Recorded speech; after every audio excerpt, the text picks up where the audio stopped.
السلام علیکم ورحمۃ اللہ وبرکاتہ۔ بسم اللہ الرحمن الرحیم۔ عزیز طلباء، علم الصرف اخیراً کے گزشتہ سبق میں ہم اجوف یائی کا باب پڑھ رہے تھے، باع یبیع سے ضرب یضرب، اس کی تمام گردانیں مکمل ہو گئی تھیں۔ آج کے سبق میں ہم تعلیلات پڑھیں گے۔ دیکھیں،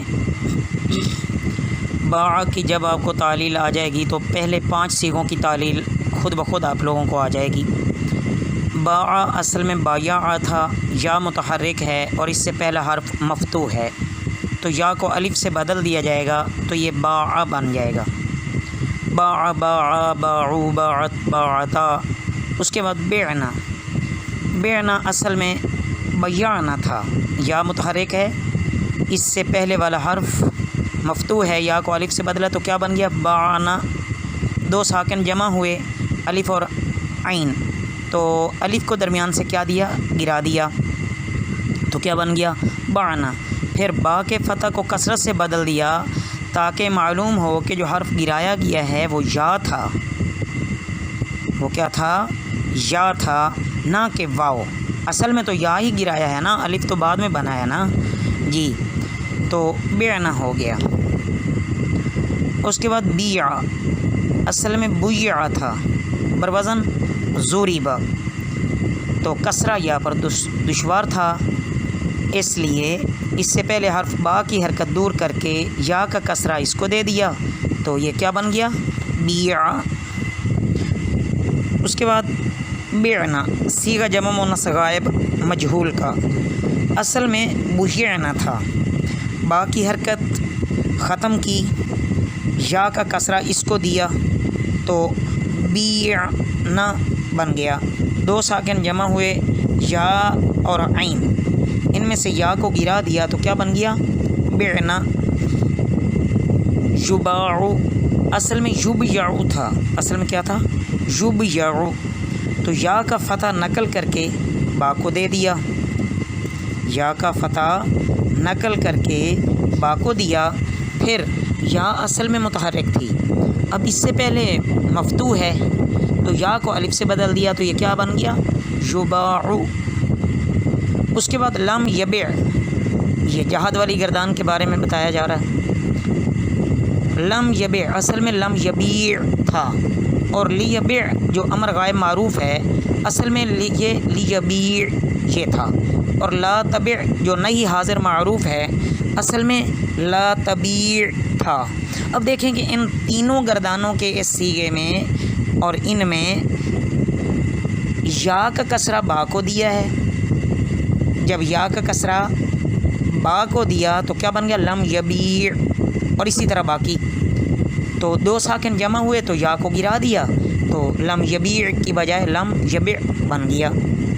اس کے بعد ہے بیع، امر حاضر معروف، اصل میں ابیع تھا، یا کا کسرہ با کو دیا ہے اور یا کو گرا دیا تو یہ کیا بن گیا؟ ابیع۔ اب فا کلمہ متحرک ہونے کی وجہ سے حمزہ وصلی کی ضرورت ہی نہ رہی، اس کو بھی گرا دیا تو کیا بن گیا؟ ابیع کی بجائے بیع۔ اس کے بعد ہے بعنا، امر حاضر معروف، صیغہ جمع مؤنث غائب، صیغہ جمع مؤنث، معذرت، صیغہ جمع مؤنث جی، اصل میں ابیعنا تھا، جیسے اوپر والا ہے ابیع والا، اسی طرح اس کی بھی تعلیل کرنی ہے، ابیعنا۔ بائعن، اسم فاعل میں یہ اصل میں بایعن تھا، بایعن تھا، یا واقع ہوئی الف زیدہ کے بعد، اس کو حمزہ سے بدل دیا تو بائعن ہو گیا۔ مبیعن اس میں مفعول ہے، اور اصل میں یہ کیا ہے؟ مبیوعن، یا کا ضمہ نقل کر کے با کو دیا تو یہ کیا بن گیا؟ مبوعن۔ 2 ساکن جمع ہوئے، یا اور واو، یا کو گرایا تو کیا بن گیا؟ مبوعن۔ پھر اس ضمہ کو کسرہ سے بدلا تو کیا بن گیا؟ مبیوعن۔ اب واو ساکن اس سے پہلے مکسور، تو واو ساکن ہے، اس سے پہلے کیا ہے مکسور ہے، تو واو کو یا سے بدل دیا تو یہ کیا ہو گیا مبیعن۔ آخر میں عزیز طلبہ ایک فائدہ دیا ہوا ہے کہ یہ قاعدہ ہمیں پہلے ہی معلوم ہے کہ جب ثلاثی مجرد کا عین کلمہ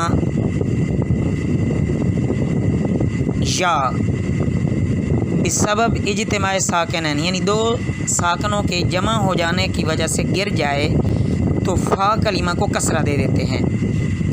اسی قاعدہ کے مطابق مبوعن میں با کے ضمہ کو کسرہ سے بدلا ہے۔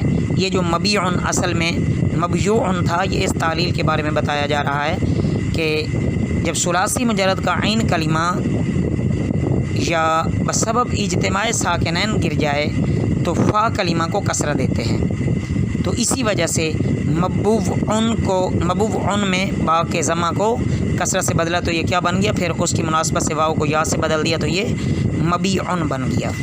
تو عزیز طلبہ یہ تمام تعلیلات آپ اچھی طرح ذہن نشین فرما لیں۔ اللہ آپ کا حامی و ناصر ہو۔ وما علینا الا البلاغ المبین۔